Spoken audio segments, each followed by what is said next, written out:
In this video, I'm going to show you the best way to remove nails from framing lumber. So we've got our 3x2 carcass in here. I'm just going to knock some nails in so we can then show you how to remove them. So normally when you've got some stud work or you've got some timber framing, the nails are always knocked in the same fashion. They're either done by hand or with a nail gun, but you always have two nails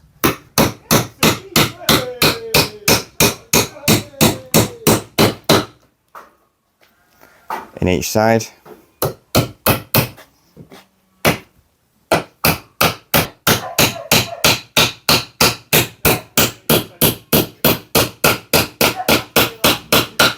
And then you've obviously got to extract those nails. So it's often difficult to extract nails in carcassing or framing because they tend to bite really well into the wood. And this is just a common joint between the sole plate and the stud. So the best way to remove the nails on these is to get some leverage behind it. So it's always good to get one of these bars. This is called a sumo bar. I've never had any problems with it. It's quite good because it's got a thin end on. Some of them have thicker ends. It's harder to just get your bar in. Whereas this sumo one's perfect for the job and I've never had any problems. So we take our bar. If you are wanting to get your joint opened at first and you're struggling to get your bar in, I always recommend using an old chisel and a hammer. And they're basically all the tools you need to remove nails from framing lumber. So we're going to take our chisel, try and hit that into the joint. And we're just trying to split that joint a little bit. As you can see, we've got that joint to open up slightly. Then once that joint's sufficiently wide enough, you can knock your bar in. You're really aiming to get your bar. If you can look down the joint and see your nail, you want your bar to go over that nail.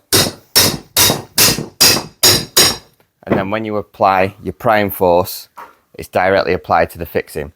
It's always a good idea whenever you're using a bar to wear some ear defenders, because when you hit it with a hammer, it creates a high pitch frequency. It can damage your ears.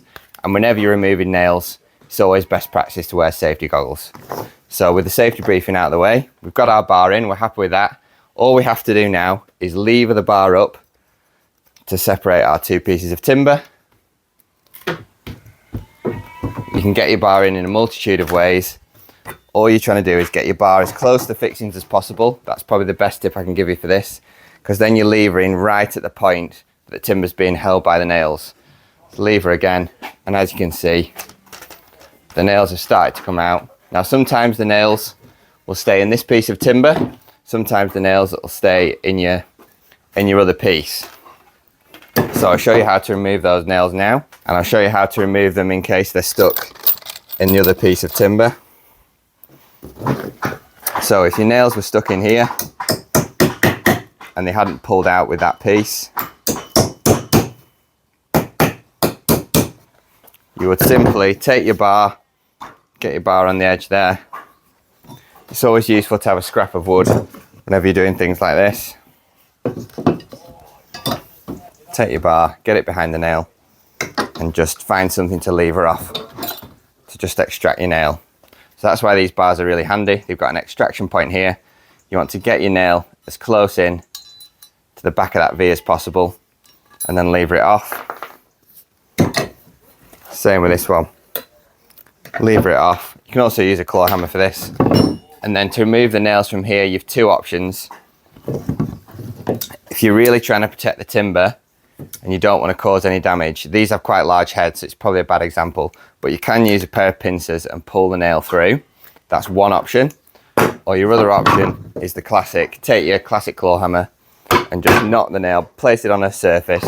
You want these nail heads to be just overhanging another piece of 3x2, and then you just want to knock it back through. Do the same with the other.